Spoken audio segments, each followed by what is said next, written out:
Un policier gifle un jeune homme et lui crache dessus. À Saint-Denis, l'IGPN a été saisi.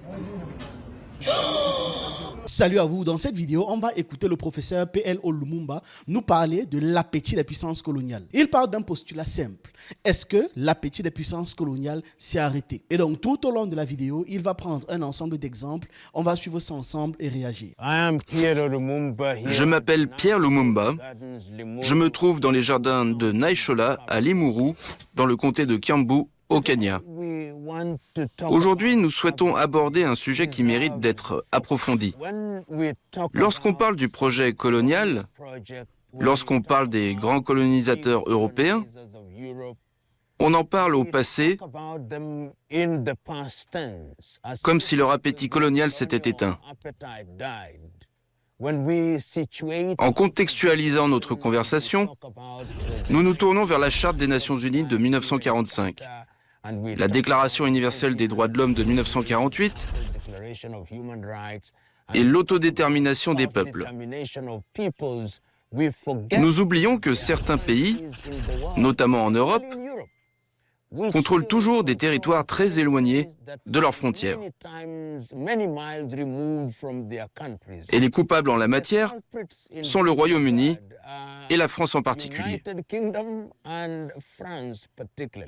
C'est bien qu'il ait noté ce fait. Pourquoi? Effectivement, il y a plein de personnes en quantité non négligeable qui sont intimement convaincues que la colonisation est réellement terminée. Là, c'est parmi les peuples africains ou les peuples qui ont été colonisés à travers le monde. Mais il y en a aussi, et en quantité supérieure, ça veut dire en grande majorité, au sein de ces peuples en question, ces peuples impérialistes et colonisateurs. Vous allez aller demander à un lambda anglais ou français, si la colonisation continue, la personne vous répondra droit dans ses bottes que non. D'ailleurs, c'est pour ça qu'ils arrivent à rapidement se convaincre que, bon, de toute façon, l'Afrique ne se développerait pas. Parce qu'ils se disent là que ça fait des années qu'ils ont laissé l'Afrique et l'Afrique ne s'est pas développée. Incapables de penser un seul instant qu'en réalité, leur pays continue de coloniser et d'empêcher d'autres territoires de se développer, d'évoluer ou de tout simplement suivre le cours de l'histoire.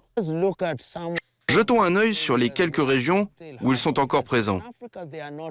En Afrique, il n'y en a pas beaucoup. L'île de Mayotte, située dans l'océan Indien, est toujours considérée comme une province française et est de fait sous contrôle de la France. Les Mahorais voyagent avec des passeports français et participent même au débat. Il est important de le souligner car cela montre que le projet colonial, même au XXIe siècle, est toujours bien vivant. Dans différentes régions du monde, nous avons des pays comme la Martinique, la Guyane française, le Suriname et des pays du Pacifique, comme Tahiti, qui sont toujours sous administration directe de Paris. Il est important d'en parler, car cela a des implications géopolitiques, vu que les pays de cette partie du monde se trouvent parfois dans une situation difficile lorsqu'ils ont affaire à des pays comme la France, notamment en ce qui concerne les ressources maritimes. C'est même justement ce que je voulais souligner. Parce que, avec ces différents territoires officiellement français, dites-vous que l'un des pays au monde avec le plus grand accès maritime, c'est la France. Parce qu'il s'est séparé un peu de partout, en Asie, en Amérique du Sud et j'en passe. Mais avant de le laisser poursuivre, parce qu'il a quand même dit quelque chose avec lequel je ne suis pas d'accord, c'est quand il a dit en Afrique, il n'y a pas beaucoup de territoires. Ce n'est pas le cas. Il y en a en quantité suffisante pour pouvoir augmenter considérablement la puissance de la France. Donc, à ces arguments, je vais rajouter d'autres arguments qui expliquent pourquoi est-ce que la France et le Royaume-Uni restent coloniales encore aujourd'hui. Quand on parle de l'influence politique et militaire, directe, je ne vous parle pas des choses indirectes. Quand on parle de l'influence politique et militaire directe, la France maintient des bases militaires dans plusieurs pays d'Afrique. On a la France en Côte d'Ivoire, au Gabon, au Sénégal, ainsi qu'à Djibouti. Et qu'on ne se leurre pas, ces bases ne servent absolument pas et n'ont jamais servi à combattre le terrorisme, puisque c'est eux qui financent, équipent et organisent les terroristes. Ces bases servent simplement et exclusivement à protéger leurs intérêts dans ces territoires. Ça permet également de mettre la pression sur les décisions politiques des pays en question. Quant au Royaume-Uni, bien que moins présents militairement en Afrique par exemple, mais ils exercent quand même une influence phénoménale sur des anciens territoires qu'ils avaient conquis, comme les Caraïbes ou encore les îles du Pacifique. Donc, ils conserve un rôle stratégique dans les affaires africaines et moyen-orientales via des accords militaires. Même chose, je vais parler du contrôle économique direct. Quelles sont les entreprises les plus riches en Afrique ? Enfin, en Afrique francophone. Les entreprises françaises et britanniques dominent des secteurs clés en Afrique, les secteurs les plus importants qui doivent être normalement dirigés par des gens internes. Je vous parle de l'énergie, des mines, des banques, de la télécommunication. On va essayer de nous faire croire que ces pays sont politiquement indépendants. L'intégralité de nos économies reste dépendante des multinationales occidentales. Et je n'ai pas besoin de chercher de midi à 14h. Prenons le simple cas du franc CFA qui est encore utilisé par 14 pays francophones. C'est une monnaie garantie par le Trésor français. Ça donne à la France le pouvoir sur la politique monétaire de 14 pays africains, sans parler du fait que ces pays africains doivent donner leur argent à la France pour que la France tourne. Si ce n'est pas la colonisation, c'est quoi ? Le but du colon, c'est prendre les ressources et amener à la métropole, non ? C'est exactement ce que la France fait. Vu que les pays africains sont obligés de donner leur argent, de donner leur travail, de donner leur sang, de donner leur cerveau et de continuer d'être exploités. En fait, il y a souvent cette fausse idée comme quoi les dirigeants se comportent comme des valets. Ce ne sont pas vraiment des dirigeants. Ce n'est pas une idée, hein.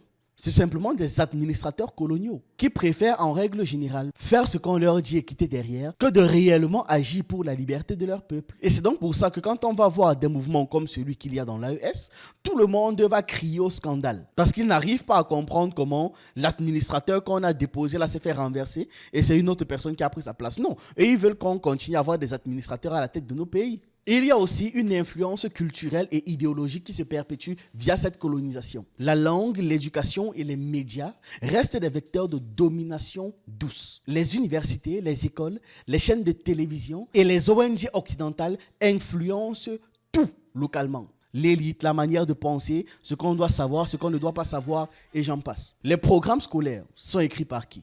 C'est donné par qui ? N'est-ce pas, on se contente toujours d'enseigner la vision européenne des choses, que ce soit de l'histoire, de la géopolitique. Et ça donne l'impression que le chapitre colonial est clos, alors que pas du tout. Il y a un rapport de force qui est toujours présent. On peut aussi parler de la manipulation politique et des interventions déguisées. On a une pléthore d'exemples dans l'histoire, d'interventions pour soutenir ou alors renverser des gouvernements. Ils utilisent souvent le même prétexte, la démocratie ou alors la stabilité, mais toujours avec des intérêts économiques et stratégiques derrière. On prend le cas de la Côte d'Ivoire où la France a directement soutenu un certain régime, influençant directement les décisions internes du pays et l'avenir du pays et aujourd'hui l'intégralité du peuple de Côte d'Ivoire. Maintenant, ça amène à une seconde question comme je le soulevais. Pourquoi est-ce que les populations dans le monde occidental, là j'ai pris deux cas de figure, la France et la Grande-Bretagne, enfin j'ai suivi l'exemple qu'il a démarré, pourquoi les populations dans ces pays pensent réellement que la colonisation c'est derrière nous, que leur pays n'est plus colonial? Vous devez savoir que c'est une organisation très bien ficelée. Ils ont un narratif historique très simplifié. En France et au Royaume-Uni, l'histoire coloniale est souvent...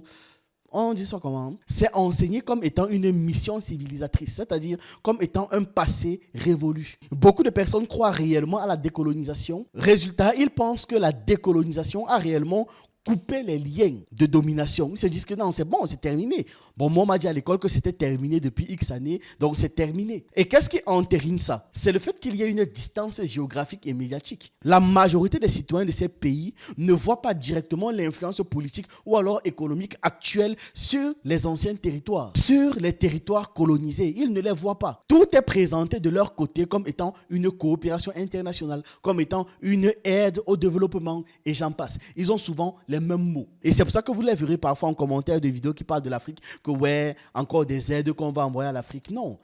Vous devez savoir que ce n'est pas vous qui nous aidez. Vous nous pillez. Ce sont les Africains qui vous aident en réalité. Mais ça, ils ne savent pas. Ils ne l'envisagent même pas. Parce que ce qu'on les a mis dans leur tête, ils en sont intimement convaincus. Plusieurs d'entre vous m'ont envoyé le lien d'une personne qui faisait une vidéo pour parler de l'afrocentrisme et expliquer globalement, voilà, en quoi est-ce que l'afrocentrisme, c'est mal. Le regain de l'identité africaine, c'est mal. Et patati patata, c'est mal. Bref, encore des Blancs qui viennent nous donner des leçons. À la base, je voulais répondre à cette vidéo. Elle faisait quoi ? Un peu plus d'une heure, et je me suis dit non. Parce que lui-là et tous ceux que vous allez lire en commentaire sont exactement dans la même optique et ont exactement la même éducation. Ils sont convaincus que ce qu'ils sont en train de dire, ça a la moindre valeur à nos oreilles, ça a la moindre valeur pour nous, parce que eux, je ne sais pas, décident de ce qui est bien et de ce qui est mal. Je ne sais même pas d'où ça sort. Je ne sais même pas comment est-ce qu'il y a certains Africains qui peuvent regarder ça, parce que dans les commentaires, il y avait beaucoup d'Africains, et se disent que oui, ça va, c'est logique. Ce type vient nous donner des leçons, et on est censé l'écouter, je ne sais pas pourquoi d'ailleurs, on est juste censé l'écouter, point à la ligne. Et dit que ce que Cheikh Anta Diop disait, c'est faux, sans expliquer pourquoi, comment, sans apporter de contre-arguments, des études, rien. Ça dit, c'est terrible. Bref, ils sont réellement dans une configuration où c'est terminé et où l'Africain, à partir de maintenant, est libre de faire ce qu'il veut, mais ne fait rien. C'est ça, c'est comme ça qu'ils sont configurés dans leur esprit. Ils pensent qu'on a laissé à nos leaders ou à nos révolutionnaires le temps de faire leur révolution, le temps d'organiser nos pays, nos territoires, nos sociétés. Ils ne se disent même pas un seul instant que leur gouvernement a systématiquement fait en sorte de sauvagement et de farouchement combattre et de détruire le caractère de nos leaders, de les massacrer, de les mettre sur des places publiques, de les humilier, d'humilier leur caractère, d'humilier leur idée, d'humilier leur combat en réalité. Non. Pour eux, c'est on a décolonisé, donc tout est censé bien se passer à partir de maintenant. Et imaginez qu'on leur donne ce narratif depuis qu'ils sont bébés. Entre ça et la distance géographique, ça n'aide pas. Puis il y a le soft power qui est extrêmement efficace. Les films, les séries, les médias et l'éducation diffusent l'idée selon laquelle leur pays respecte la souveraineté des autres pays. Alors qu'en réalité, pas du tout. Ils ne respectent que le rapport de force. La France ne respecte pas la souveraineté des pays africains. Absolument pas. Ils n'envisagent même pas que c'est dans les mêmes films, séries et documentaires que l'Occident a bien appris à masquer ses rapports de force derrière des concepts qu'il présente comme positifs. Assistance humanitaire, partenariat économique ou encore promotion de la démocratie. Mais à chaque fois que l'Occident utilise ces mots, leur population ne sait pas que c'est en fait pour aller détruire des pays, c'est pour aller massacrer des gens. C'est un peu avec l'essor d'Internet que certains, et une quantité vraiment minimale, d'entre eux finissent par se rendre compte de la supercherie dans laquelle ils étaient. Et c'est même d'ailleurs parce que cette supercherie finit par les toucher. Parce que s'ils étaient protégés par une sorte de parapluie de confort, ils n'allaient pas se poser la question. C'est parce qu'ils remarquent que leur confort se dégrade de plus en plus qu'ils essaient de comprendre ce qui se passe. Et c'est en essayant de comprendre ce qui se passe qu'ils se disent « Waouh !» Donc on fait tout ça, mais oui. Et en dernière position, je ne pouvais pas citer les arguments sans citer ça. Il y a ce que j'appelle l'oubli volontaire ou l'oubli inconscient. Psychologiquement, il est beaucoup plus confortable pour les populations blanches, pour les populations caucasiennes, de croire que leur pays n'est plus colonial. C'est très confortable. C'est un peu comme avec les violences policières. Vous allez voir pléthore de vidéos, mais des gens disent en bas toujours, on n'a pas le contexte. Peut-être que le jeune a essayé de fuir. Peut-être qu'il s'est battu. Peut-être qu'on l'a arrêté violemment parce que le gars a dit des mots violents. On a la vidéo, mais on n'a pas les audios. Donc récemment, il y a une affaire qui défraie la chronique où un jeune homme se fait gifler et cracher dessus par un policier. Et le jeune homme en question ne répondait pas. Il était passif, il n'était pas agressif, il n'essayait pas de fuir. Mais vous verrez en commentaire les mêmes phrases. Soutien aux policiers. On n'a pas le contexte. Il faut qu'on essaie de comprendre la situation avant de juger le policier. Un policier gifle un jeune homme et lui crache dessus. À Saint-Denis, l'IGPN a été saisi. Les faits se sont produits vendredi 28 août dans le quartier de la Plaine Saint-Denis en Seine-Saint-Denis. Lors d'une opération de routine, assure une source policière qui a authentifié le document, les fonctionnaires de police en uniforme ont contrôlé le jeune homme. Il n'aurait opposé aucune résistance physique. C'est alors que l'un des policiers l'a giflé sans réaction de ses collègues présents. Quelques secondes plus tard, la vidéo le montre également en train de lui cracher dessus. L'homme n'a finalement pas été interpellé et les forces de l'ordre sont reparties. Bien filmé. Filmé par un résident depuis sa fenêtre, ces images circulent depuis ce vendredi sur les réseaux sociaux après leur publication par le député LFI Ali Diouara. Il dénonce des atteintes humiliantes et dégradantes et un recours à la violence qui apparaît injustifié et absolument illégal. L'élu de Seine-Saint-Denis a signalé les faits au procureur de la République au titre de l'article 40 sur des violences policières lors d'une interpellation. Le même jour, le parquet de Bobigny a ouvert une enquête pour violence par personne dépositaire de l'autorité publique et l'inspection générale de la police nationale, l'IGPN, a été saisie.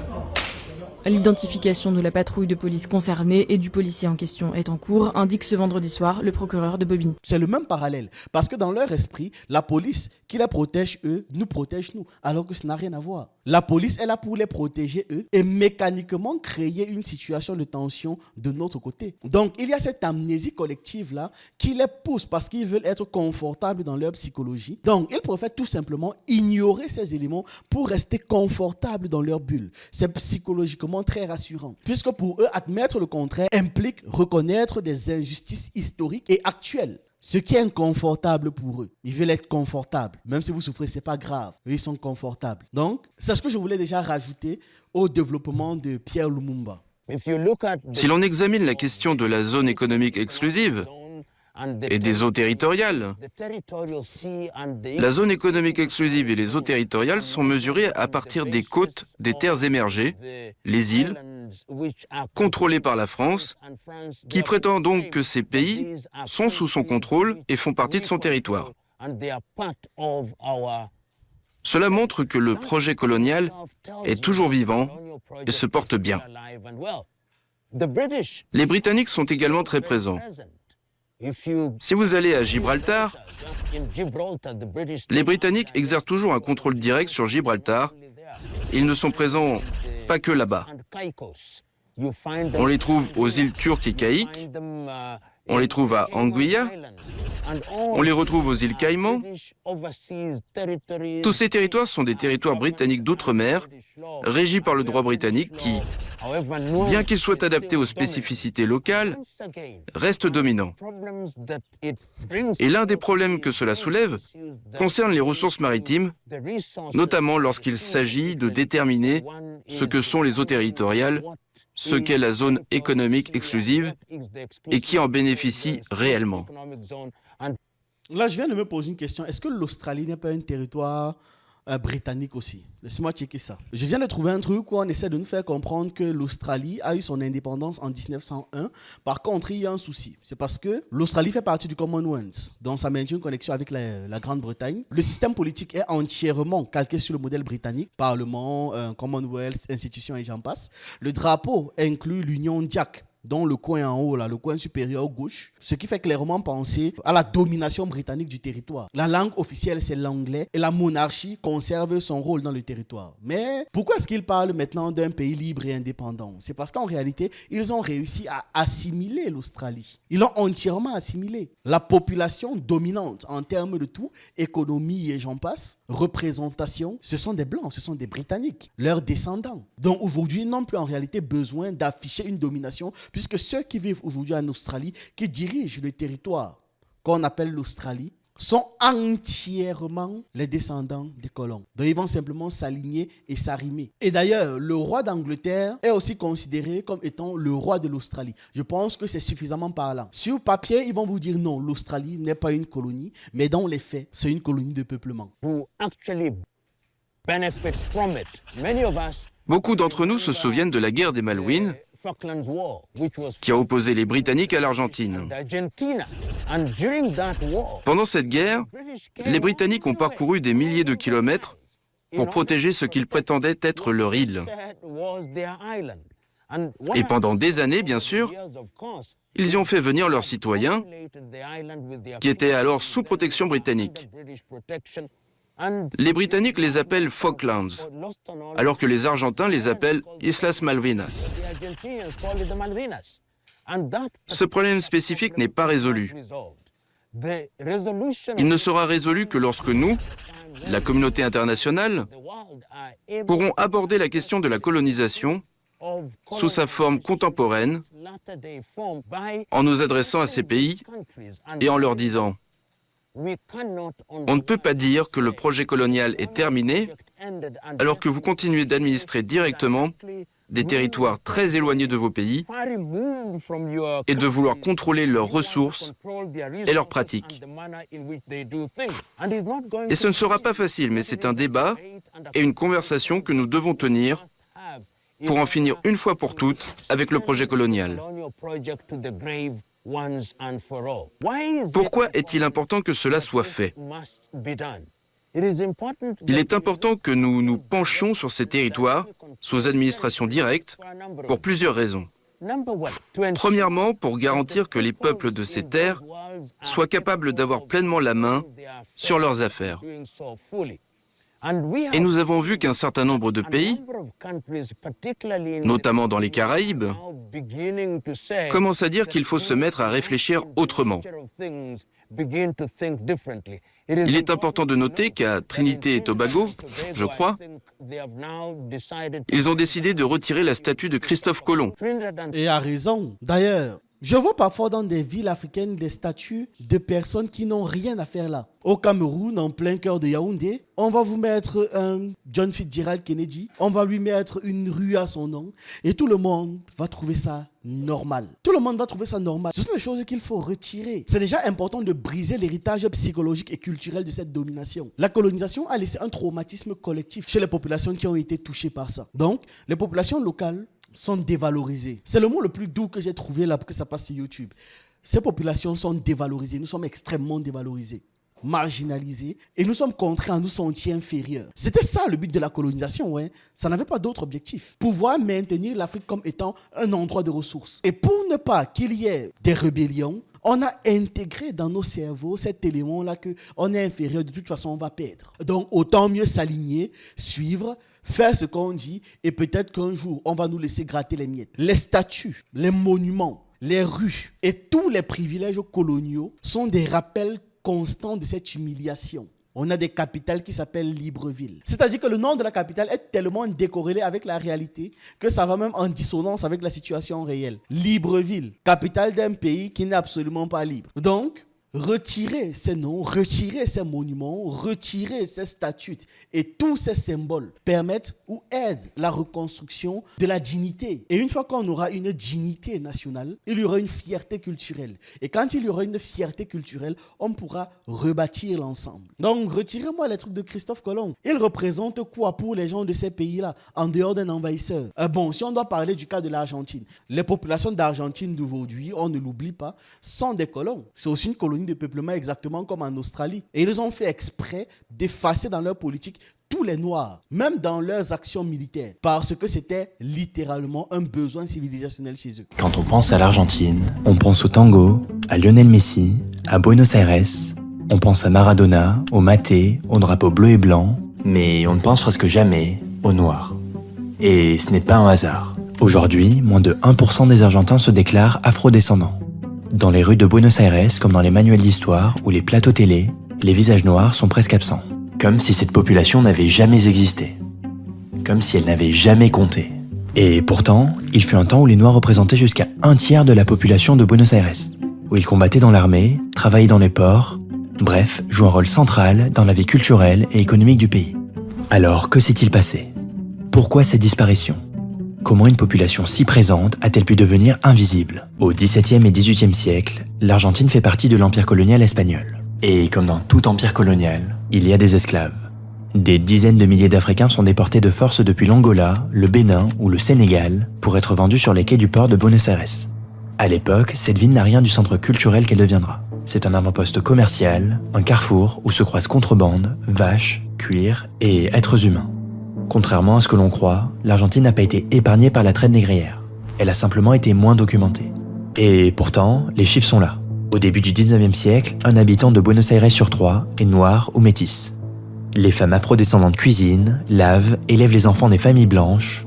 Les hommes, eux, sont souvent envoyés dans l'armée ou dans les plantations du Nord-Ouest. Mais les Noirs ne sont pas qu'une force de travail. Ils forment une véritable communauté avec leurs traditions, leur langue, leurs rituels, leur musique. Ils ont leur église, leur confrérie religieuse, leurs propres fêtes. Et cette présence influence profondément la culture argentine. En d'autres termes, les Noirs ne sont pas une note de bas de page de l'histoire argentine. Ils en sont un chapitre à part entière. Mais ce chapitre, à peine écrit, va être effacé. Au 19e siècle, l'Argentine entre dans une nouvelle ère. Elle lutte pour son indépendance, construit son armée, trace les contours de la nation. Mais cette construction ne se fait pas pour tout le monde. Au contraire, elle se fait au détriment de certains. Et les premiers à en faire les frais sont les populations noires. Dès les premières guerres d'indépendance, les hommes noirs sont enrôlés massivement. On leur promet la liberté en échange de leur sang. Mais ce qu'on ne leur dit pas, c'est qu'ils seront souvent envoyés en première ligne, sans armes, sans formation. Et cela ne s'arrête pas là. Quelques décennies plus tard, c'est la guerre contre le Paraguay, connue comme la guerre de la Triple Alliance. Un conflit brutal, sanglant, mené de 1865 à 1870. Et là encore, les bataillons afro-argentins sont les plus exposés. Le taux de mortalité est terrifiant, à tel point qu'à la fin du 19e siècle, des observateurs notent déjà que les Noirs ont quasiment disparu de Buenos Aires. Mais ce n'était que la première étape. En 1871, une épidémie de fièvre jaune frappe Buenos Aires. Elle touche surtout les quartiers les plus pauvres, les plus denses. Et bien sûr, qui y résident principalement les populations noires, descendantes d'esclaves. Entassés, sans accès aux soins, exclus des cercles de pouvoir. Des milliers meurent. leur part dans la population s'effondre encore. Et cette fois-ci, ce n'est plus la guerre, mais la maladie qui décime. Mais ce qu'il faut bien comprendre, c'est que cette disparition n'est pas qu'un hasard. Elle s'inscrit dans une idéologie. C'est une Argentine moderne, européenne, blanche. Donc il y a ça, même les populations d'Argentine d'aujourd'hui sont des colons, des colonies de peuplement. Mais bon, c'est pas tant le sujet, on poursuit. Trinité et Tobago affirment désormais que même les vestiges des relations qu'ils avaient avec le Royaume-Uni, le fait d'avoir eu un roi ou un monarque comme chef titulaire, doivent cesser. La Barbade agit de la même manière. Dans cette région du monde, des pays comme le Guyana et la Jamaïque arrivent sur le devant de la scène en affirmant qu'ils ne peuvent pas permettre à d'anciens colonisateurs de continuer à perpétuer la colonisation par le biais des systèmes en place. Et je pense qu'il est important que cette question particulière soit abordée directement par des organisations comme les Nations Unies, afin que nous puissions nous poser ces questions difficiles, mais fondamentales. Alors que ce sont toujours les mêmes colons-là qui dirigent les Nations Unies. Ce n'est pas mieux d'avoir un système complètement parallèle, parce que vous ne pouvez pas demander aux Nations Unies de se juger. Ils vont se juger innocents. D'ailleurs, c'est ce qu'ils ont fait. On parle comme si c'était quelque chose qui est un scénario potentiel alors que c'est déjà arrivé. Les Nations Unies estiment qu'actuellement, tout se passe bien tant que l'Occident garde le pouvoir. Donc, ce n'est pas aux Nations Unies qu'on aura ce genre de débat et c'est encore moins les Nations Unies qui vont régler ce genre de problème.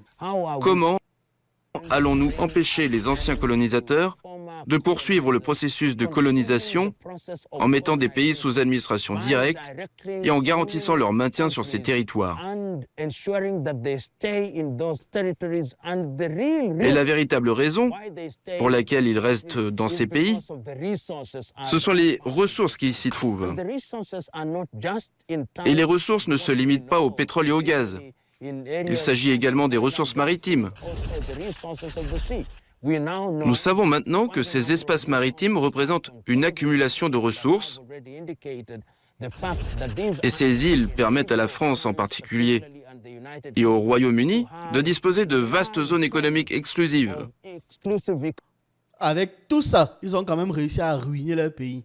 Et tout l'argent là ne leur a servi à rien. Même l'argent que les 14 pays d'Afrique francophone leur reversent, à rien.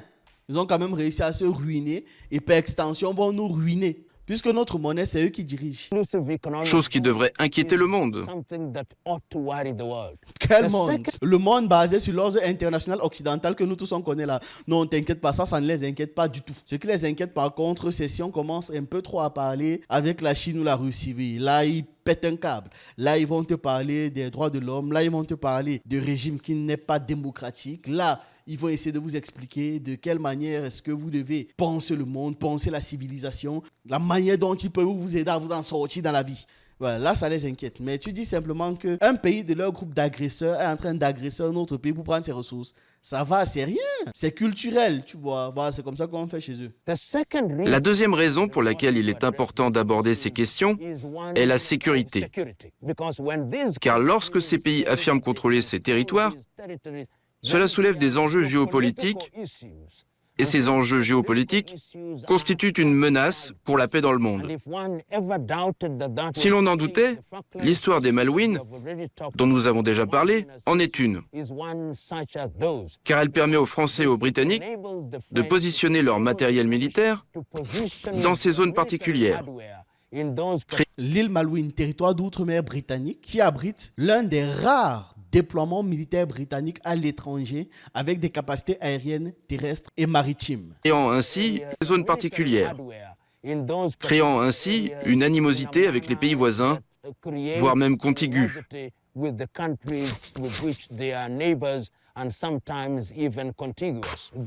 L'autre point important est qu'ils empêchent les gens de profiter pleinement de leur culture. Ces pays font en sorte de s'assurer que les lois en vigueur, autorisant l'implantation des entreprises dans ces régions, soient dictées par la métropole. Nous le constatons dans des pays comme Mayotte. Nous le constatons aux îles Caïmans, qui devient un refuge pour le blanchiment d'argent. On le constate aux îles turques et caïques, et dans des pays comme Anguilla. Ainsi, lorsque ces pays de la métropole veulent agir en violation du droit international ou de ce que le monde attend d'eux, ces territoires sont utilisés pour se cacher et ne pas être découverts par le reste du monde.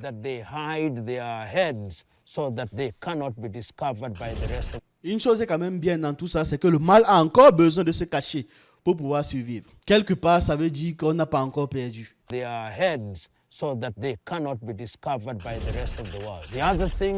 Un autre élément important, comme je l'ai déjà indiqué, c'est que cela leur permet de s'exprimer par la force militaire et de déclarer qu'ils se trouvent sur leur terre. Et nous voyons la France, nous voyons les Britanniques s'exprimer de cette manière en déployant leur matériel militaire et autres équipements nécessaires sur ces territoires, provoquant ainsi une forme d'intimidation chez les pays qui soutiennent ces petites îles. Et plus encore, ça permet de légitimer leur violence envers les populations de ces zones. Que ce soit à Mayotte, en Martinique, en Guyane, on a vu ça se multiplier ces derniers mois, ces dernières années même globalement. Avec toutes les revendications populaires, ils ont simplement décidé plutôt d'envoyer la police, d'envoyer l'armée, d'envoyer des hommes armés pour mater les gens. Lorsqu'on veut guetter, on dit non, ne vous inquiétez pas, c'est notre population, on est en train d'essayer de contenir des rébellions. Alors que ce sont des peuples qui sont là-bas et qui essaient tout simplement de se libérer du joug colonial. Une fois de plus, le monde occidental ferme les yeux. Là-bas, c'est bon, c'est rien. Mais c'est eux les premiers à crier à poumon lorsque quelqu'un d'autre va faire beaucoup moins pire qu'eux et juste pour leur sécurité. Chez les pays qui soutiennent ces petites îles. Ce qui ressort de cette conversation, de cette analyse très générale sur l'administration directe et continue de pays, en particulier de pays insulaires, par d'anciens colonisateurs, est en soi un avertissement au monde que le projet colonial n'est pas terminé, qu'il est encore camouflé, que les anciens colonisateurs se cachent sous des masques pour éviter d'être reconnus par la communauté internationale. Et la réalité est que leur appétit est toujours là et qu'il est important que le monde reste vigilant. Sinon, la colonisation risquerait de se développer et de se renforcer sans que personne ne le remarque. Ne t'inquiète pas, absolument tous ces gars remarquent ça. Ce qu'ils font, c'est qu'ils l'ignorent. Voilà la grande différence. Ils le remarquent, mais ils décident volontairement de l'ignorer. C'est pour ça que la meilleure solution, c'est un monde multipolaire, où tout ne serait pas basé sur un groupe d'individus qui peuvent décider de ce qui est bien et de ce qui est mal, mais en réalité d'une somme d'organisations et d'un modèle global où les personnes, toutes confondues, auront le droit de parler, de combattre et d'avoir des alternatives si jamais il y a un partenaire qui les dérange. La colonisation, directe ou indirecte, est indésirable. Elle est contraire à la nature humaine et il faut le dire clairement aux colonisateurs et c'est notre devoir de le dire. Elle est contraire à la nature humaine, effectivement. Elle est contraire à la nature humaine. Vous voulez que je répète une troisième fois pour que vous puissiez comprendre? La colonisation est contraire à la nature humaine. Sauf qu'ils savaient qu'il y a des peuples qui continuent de coloniser. Voilà. On ne peut pas finir plus clairement. Donc, j'attends vos avis en commentaire, des exemples, des dénonciations, pêle-mêle, et on se retrouve une prochaine fois.